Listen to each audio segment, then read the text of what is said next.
Ooh. All right, my lighting is not super. Okay. All right, so that does it. All right, so good evening, everyone. I am so sorry if you're on the group on Facebook. I mistakenly logged on. I was on my profile instead of being, sorry, I need to clean that. So I was on my profile instead of being in the group, and sorry, oh God, so many. Trying to clean my lens, it's looking blurry. Okay.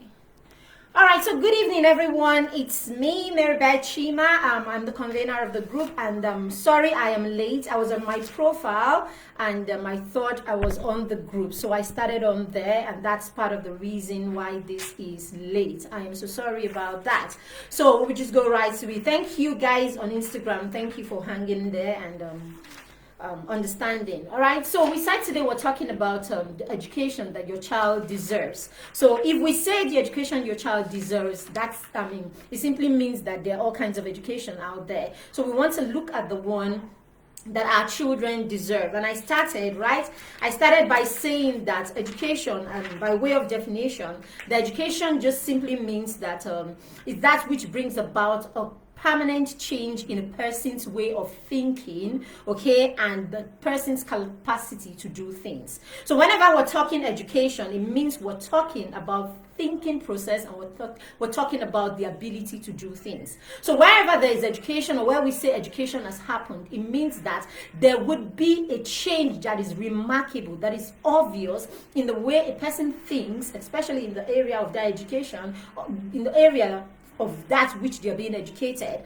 Okay, so there should be some change that, remarkable, obvious change, right? And then there should be, in the person's thought process, in the way the person views or thinks about things. And this will translate in the way the person does things. So education should lead to a change in your thought system or your thought process, and then it should change to show in the way that you do things, or how you translate your education into something that you're doing that shows that you have been educated in that area, isn't it? Okay, and then I said at the beginning, or when I was on my profile, that for many years, for hundreds of years, for centuries, okay, education has been the basics for which success has been measured. Okay, it's the easiest way, okay, over years that people have measured success. So when you say someone is a professor, people automatically, it just goes up there like, tan, tan, this person has to be successful. The person is successful. He's a professor. Or this person went to Harvard. Oh, he has to be successful. Okay, he had straight A's. It is assumed that this person is going to do well in life, right, and be successful because, hey, he has the ability, or he was able to make straight A's in school. So over the years, this is how education has been measured. And I said, I talked a bit about myself, and I said, of course, when I went to school, when I was offered an education, it was so that, somewhere in my head, I was offered an education. Hi, Ivy, it's good to have you. Okay, so I went to school, and at the back of my head was, I'm going to school, and I'm going to become a medical doctor. So somewhere at the back of my head, it was always there. By the time I got to SS1 and I had to go to science classes, I had to go to a science class, it was there. Oh God, I'm going to be a medical doctor someday. So basically, okay, by omission, or by choice or not, from the day, it still happens even with us, from the point that a child gets to the point where he's able to reason, okay, we even start asking questions like, what do you want to be when you grow up? We start asking those questions. What do you want to be when you grow up? Basically putting into the mind of the child that, okay, there are certain things that you should be when you have an education. There are certain things that you should be. And then most times we're happy as parents when we hear them say things like, oh, I want to be a lawyer, I want to be a doctor, I want to be an engineer. So sometimes when children say things like, I want to be a policeman, parents are like, what is that? Or your child says, I want to be a dancer, is a problem.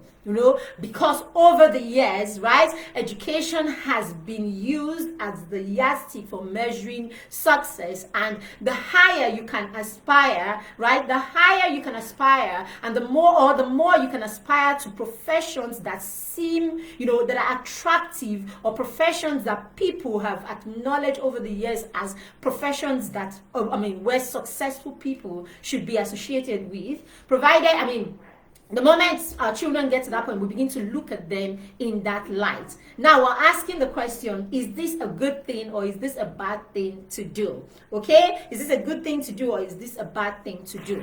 Now, if you're following the trend, this is 2021. This is the 21st century, right? If you're following the trend, right, you would know or you would see by now that a lot of things have changed between the time that we went to school, right? Between the time that we went to school in the when we went to school in the mid 80s, right? When we went to school in the mid 80s, and for those who went to school in the early 80s or, in the late 70s or whatever, okay? If you look at it, you will see that a lot has changed over the years. Okay, when we talk about jobs, we talk about careers, we talk about technology and all that was available and all that is available right now. We will see that there has been a trend and a lot of change has happened. Now, experts have also said that the thing is that in the next 10, 20 years, a lot of jobs that we see today, a lot of things that we think are cool today will be obsolete in the next 10, 20 years. So a lot of jobs that we see that are available right now will not be available in the next 10 to 20 years. Why are we thinking, why are we going too far? Right? I was a banker once upon a time. Okay, and in my days, how many years is that? In my days as a banker, over 10 years ago, right? In my days as a banker, when you walk into a banking hall, you will see the customer service officers, you will see the teller, you walk the other way, you will see the cash, the FT, right? Funds transfer. You will go to the bulk room, you will see those, then you will see the marketers and all that. But if you check over in recent times, right, I am wondering, I have not had a reason to go to any bank to FT or funds transfer for them to transfer funds for me. I don't know about you, but I want to believe that a lot of transactions can be done from the comfort of our bedroom, from the comfort of our bedrooms. So if we can just take our phones and do transfers as much as 1 million, and for corporate organizations, you can do transfers that are even much more than that. If you can do that, I am wondering in my head, what's happening to the guys in FT? Now, what's happening to the guys in FT? Like, really seriously. Now, back in the day, or during my days as a customer service officer, when you want to pay salaries to your employees, right, as a bank, as a company, you will send a schedule to us in the bank, and it was my duty as a customer service officer to impute each person's salary, impute the salaries like that, impute that confirmation. There will be a confirmation, and then bank process, long process, anyway. But basically, we have to impute that into the system before these people get paid. So you see people come, to the bank to come and find out if their company or if their organization, it happens a lot with government offices. They'll come to the office to find out, to the bank to find out, especially if they know that their accounts, the organization's account is domiciled in your branch. They will come and they will find out if the schedule for that month has been sent to you guys. And you have something like, oh, don't worry, they sent it today, but tomorrow you'll be ready, your salary will be ready. But hey, that doesn't even happen anymore. The accountant in the company goes ahead to do whatever he needs to do, and voila, people can get paid. So if FT department is not already wiped out in the banking system, we know it's a matter of time. In fact, we're not talking 10 years here. We're talking in a number of 1, 2, 3 years maybe. That will be scrapped out. I've had to walk into banks abroad. Okay, I've had to walk into banks abroad, and I walked in, and the banking hall was totally empty. The banking hall was totally empty. Sometimes, and then someone just walks out, from somewhere and says hello to you and all of that. So meaning in some banks, before now, in some part of the world, it wasn't the case where you enter, you have a full banking hall and you have like 10 tellers or 5 tellers, 6 tellers waiting there, right, to pay and all that. Then let's go again to the bulk room. If we're doing cashless, if we're doing cashless society and all of that, what are those guys in the bulk room? What are they really counting at this point? So really, if you're a banker and you're here listening to me, is there anything like the bulk room anymore? Do people still, count all that money, okay, in the bulk room? So basically what I'm trying to say now is, this is the banking sector. This can be any other sector that I'm talking about. I mean, even in medicine, okay, I hear that robots, medicine is moving to a point where it is seen that robots are even more efficient, right? Robots are even more efficient. To an extent, of course, we know we can take the human, input right away. But basically, there's certain aspect of medicine, right, that robots are, can be employed to do, and they will do it with more accuracy than human beings can do. Right? So what does that tell us? With time, yes, it may not be a case sit at home and then you go to the hospital and the robots will take care of you. But more and more departments, okay, more and more departments or more and more disciplines will probably, areas will probably, be removed or will become obsolete because this can be replaced. What in the era of artificial intelligence and all of that. Now that I have said this, the simple question we should be asking ourselves is, then what then do we prepare our children for? How do we prepare our children for 10, 20 years? Because that is the time where they will be rolling. That is their time, basically. So whatever parenting that we're doing right now, I don't like how I look. I look really pretty blurred. Am I clear? If you're Ivy, can you see me clearly? Or is he's looking blurry at my end, right? If you are with me, if you're watching us, please let me know you are here. Just say something, okay? Let us know you are joining us. It's always nice, right, to know that there's someone at the other end, right? Or the people at the other end watching. Right, great. So if this is the case, if this is the situation, then what then are we preparing our children for? Or how should we prepare our children? Or what should we do to prepare our children? And thank you very much. Okay, so Anna said I should stop being vain. All right, thank you very much. No, it's not about me. It's, you want to put out clear pictures there. So that. All right, then I'll stop being vain. All right, let's go with the message. Thank you very much for that. All right, so great. So if this is the situation, if the world that is ahead of us, right? If the world that is, hi Jennifer, if the world that is ahead of us, or the world that we are preparing our children for, we cannot even imagine. It is said that the jobs, right? The jobs that our children would do, we don't even know yet.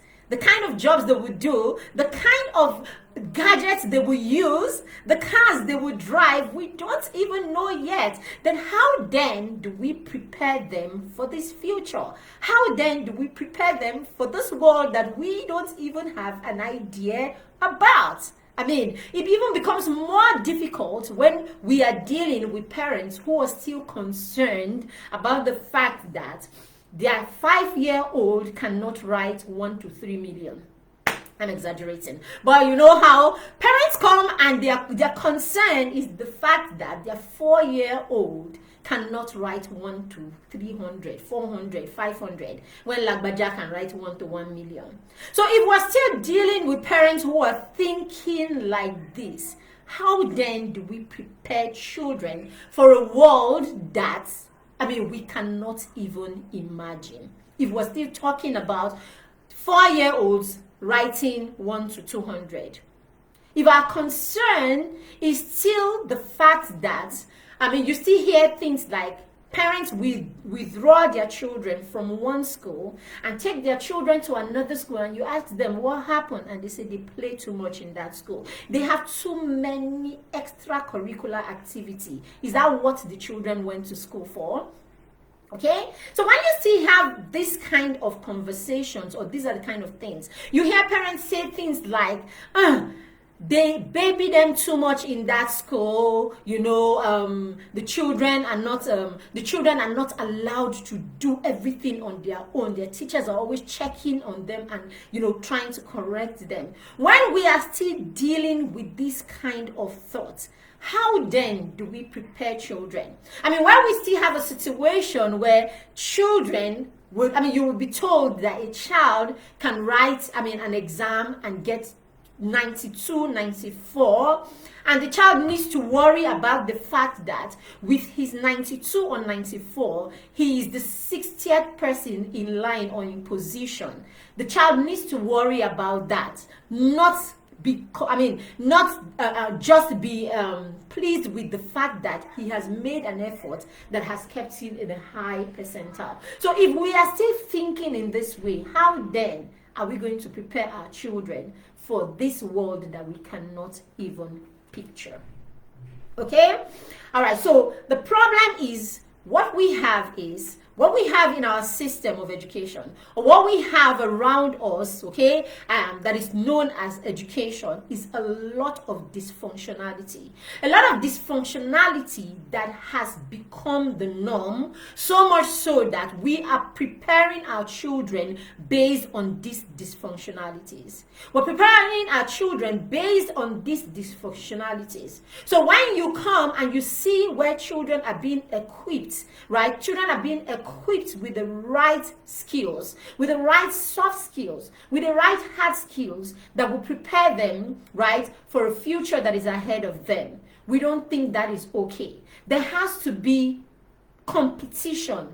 There has to be stress. The child has to struggle. The child needs to be seen as doing something really hard. We need to come in and the child is burying his face in his book like the whole time. When we see our children doing that, whether they are pretending or they are doing it for real, then we think that, the child is doing something. So we still associate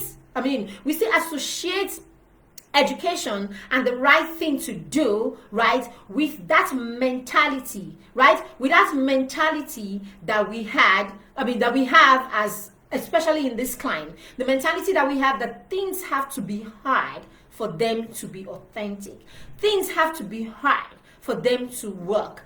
People need to be beaten for them to think. People need to be struck for them to think. I was speaking with a friend a few days ago, and we're trying to figure out, where our system came from, or where we got, a lot of things that we do.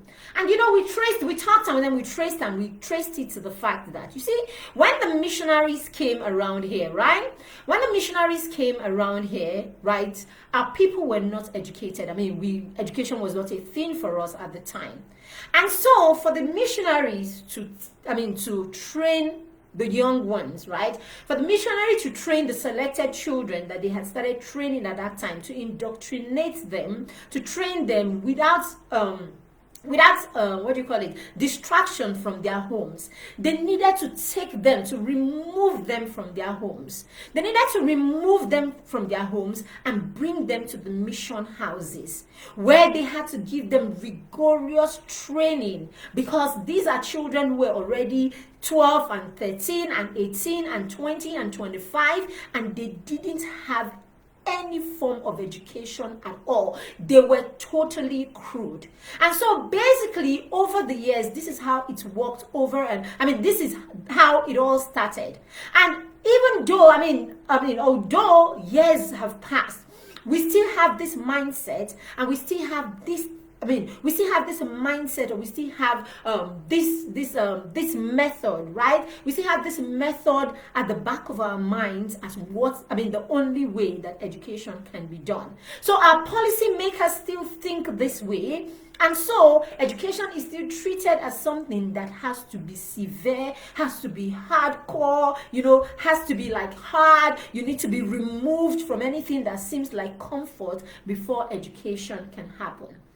It's the same thing with slave trade. When the masters came or took slaves and then took them to plantations, basically they had to be beaten to work. Okay, so you're tired as a slave and you can't continue, and you're trying to rest, and the masters came and they whooped you. They beat you with the cane to get you back to work. So basically we borrowed that, and we have taken this dysfunctionality as the right thing. And so we think that people need to be beaten, people need to be dragged, people need to be, it has to be hard, it has to be tough for it to happen. Okay, so I think this is a mentality that we have carried over the years. Okay, and so because of that, we are still living this, we are still doing this, and that is the only time we tell ourselves learning is happening. Okay. Now, what we really, if you ask me, okay, what we really need at this point, knowing what is before our children, knowing what is before us. I mean, a lot of us are in our 30s and 40s. So, hey, chances are we'll be here in the next 20 years, isn't it? So, we'll be here in the next 20 years, probably, as grandma, right? We'll be here in the next 20 years as grandma, the ones that will be opening our eyes and our mouth in wonder, the way grandmothers right now, right? Some of our grandmas do right now. So we're the ones that the children will come and will say this and will be like, oh my God, really?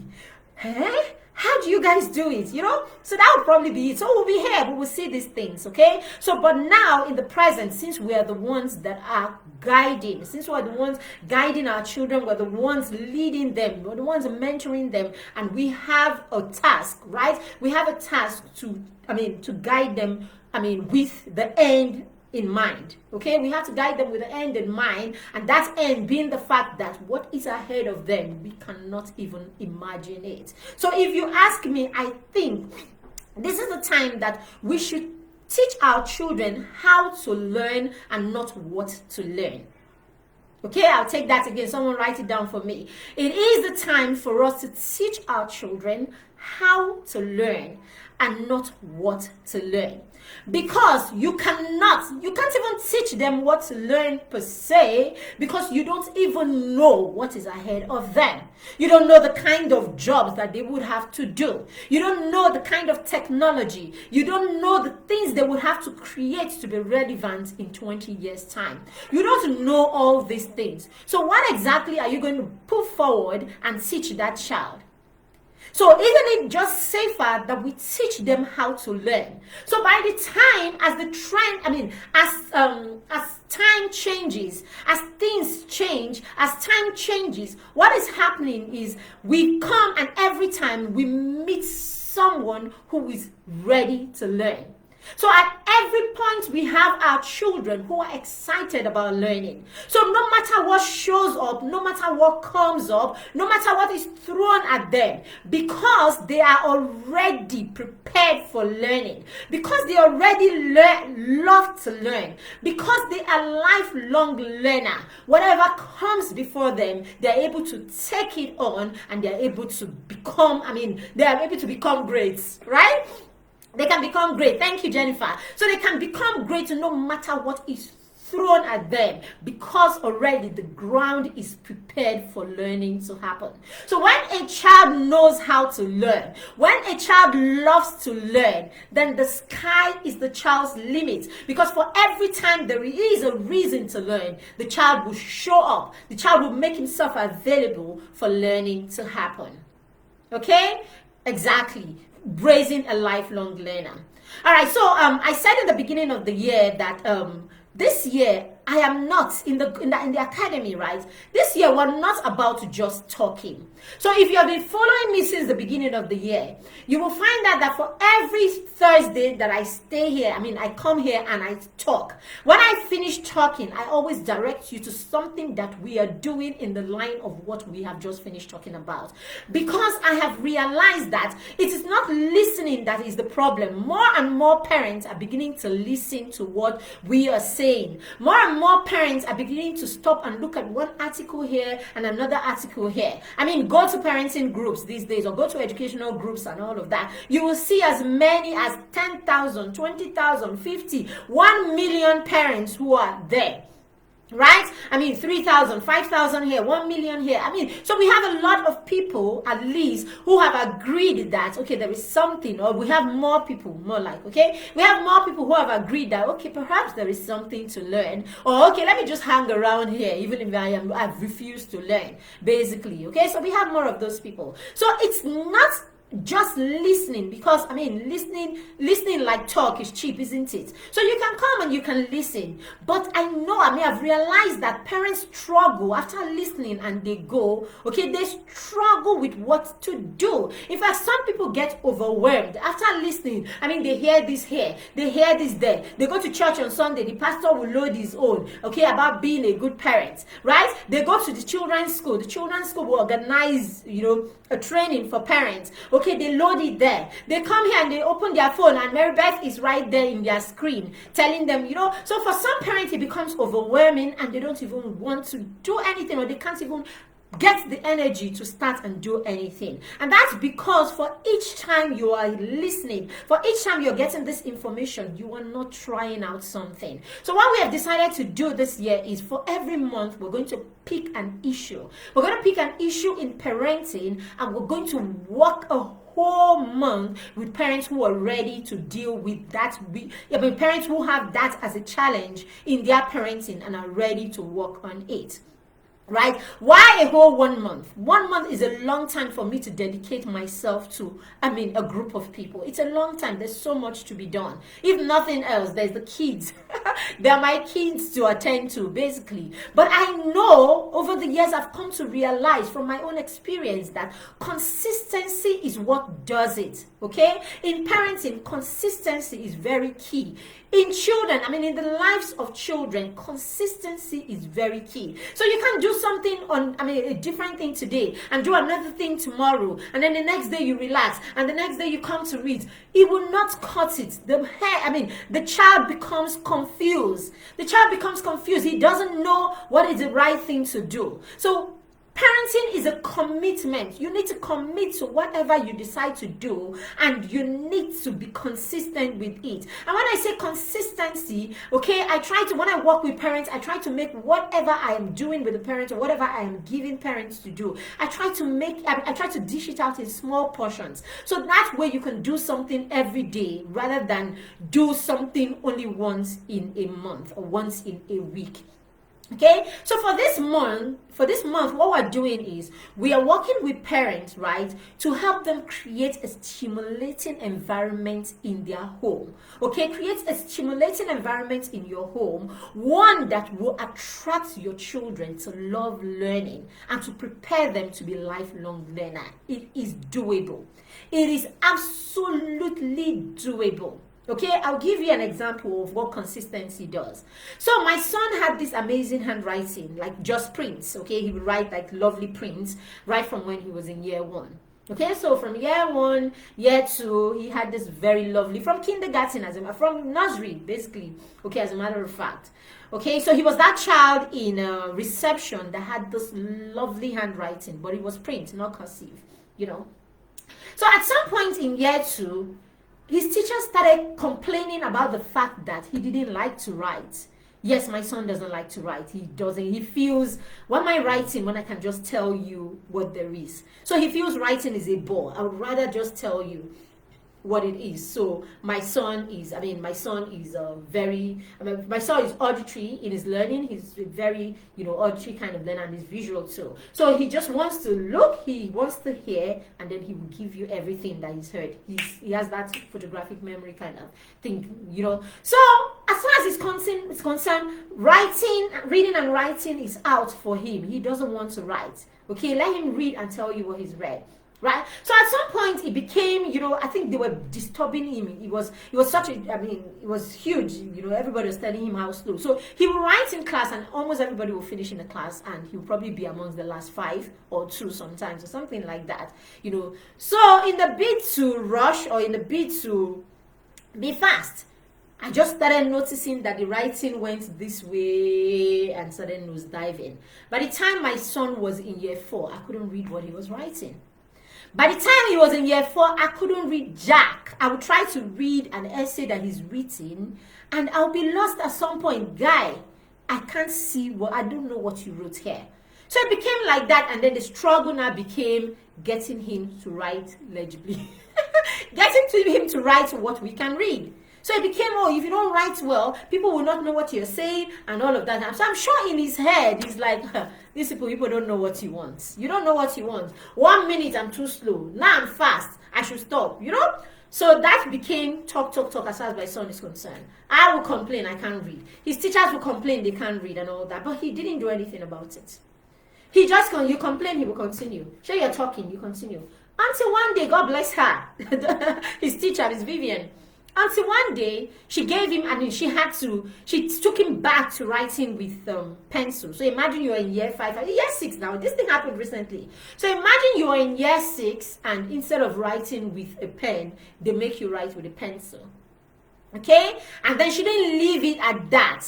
She now gave him someone to mentor him. And mentorship works. Oh, mentorship works like magic for my son. So parents, you need to know your child. You need to know the child that you are dealing with.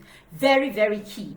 I figured that a long time. I figured that when my son was 6. If I went earlier than that, when he started loving his science teacher by year 1, I just knew. He started loving his science teacher, and everything his teacher said became, the norm. He's watching TV and he sees something on Nadio Wad and he's like, Mr. T will love this. He sees a car and Mr. T will love this. So, with time, I realized mentorship worked with him. So God bless this teacher. I'm sure she noticed that mentorship could do a thing for him. So she gave him one of his classmates to mentor him. You will not believe it. They were doing this consistently for a month. So for every day he comes back, the boy, his classmates, would have given him 2 lines to write. And I hear sometimes the boy's mom would tell me that he would come home and he's upset that in fact Kamsi is not his friend anymore. He gave him a task today and Kamsi did not do it. So he's upset with him. So there was expectations. His friend had expectations of him. His teacher had expectations. She gave him a target. If you don't get this at so and so time, I don't know what it was, I can't remember what it was, that she tied to it. In 1 month, oh my goodness, if I show you this boy's writing now. In 1 month, because he kept at it, in 1 month he writes like perfect cursive. I'm not a handwriting person. I'm not big whether it's cursive or not. But basically, I can read his handwriting, and his handwriting is good right now. So even if he decides not to write cursive and he writes print, the print is also very good, basically. So that's the power of consistency, and that's what we're doing, right? That's what we're doing with parents. So yes, so we're going to work with parents. We'll be giving parents tools. There'll be tools. There'll be questions. You can ask all your questions. Tools. Trigger your children to start thinking. We will give you ideas on what you can do with your children, whether they are toddlers or they're young children, your elementary school children. While we're at it, you can pop in questions about your teenager. I'll have other educators, okay? Homeschooling parents will be there with me in the group. We'll have other educators from international educators. They'll be there with us in the group and all that. So there will be so much to take away from that group, because I am big on stimulating children. I am so big on it. People ask me my secret. That's one of my secrets. I create a home, in my environment. Everything in my home is a resource. Everything in my home is a learning resource, from the TV to the bed sheets to the bed. Everything in my home is an educational resource. Okay, so very, very key that you want to create learning everywhere, so that your children, in everything that they do, they see learning, they know learning, they enjoy learning, and they can get into. Learning becomes a thing for them. My son's friend came with him from school today. Okay, just today I picked them up from school, and they got in here and they played the beads. They went outdoor, did the bead play, and then they came in and said, and she was like, "Oh, what can they do right now? She's bored and all that." And he's like, "Oh, I have lots of books. Let's read." And she was like, "Just get out of here." Let's get out of here. And it's like, we can watch TV. We can do. No games. We don't play games in my house. We don't play games during the week. We can watch TV during the week and all that, So let's read books. I have a whole pack of, famous 5 Daddy Just Boys. So enjoy with me, basically. No, so what I'm saying is, do it in a way that, your children do not have a problem learning. So at this point, let's jump and look at what I call the 5 R's of learning, right? Of effective learning. Right. So I was saying to someone the other day, you see, when you have your children do mathematics, when the children do mathematics, they do science, they do all of these core subjects, okay? The idea behind a lot of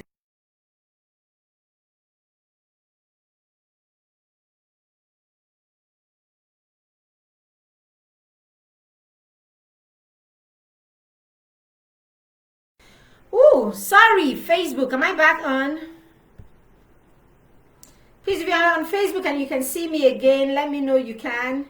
The computer went off for a bit. There. Am I back on? I'm frozen. It feels like I'm frozen. Please, if you can hear me, you can see me on Facebook. Right? Hear me, see me. Please let me know you can hear and see me right now. The computer went off for a bit. I didn't see that coming. Whoa. Okay. I'm hoping I'm live on Facebook. I'm so sorry, my Instagram people, today. Okay. All right. So basically, okay, the 5 hours of effective education, learning. So I was saying that when children are given those tasks in math, right? It's not so much, okay? It's not so much about the end. It's not so much about the answer. Okay, if you don't know that today, you should know that.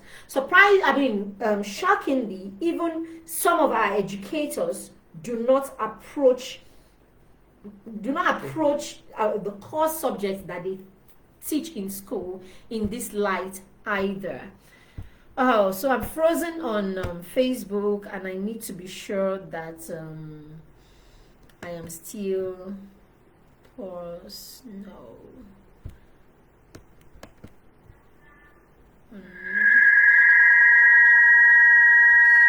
Oh, sorry. Hello, if you can hear me on Facebook, please let me know you can hear me. I can. Jennifer, I'm frozen. Yeah.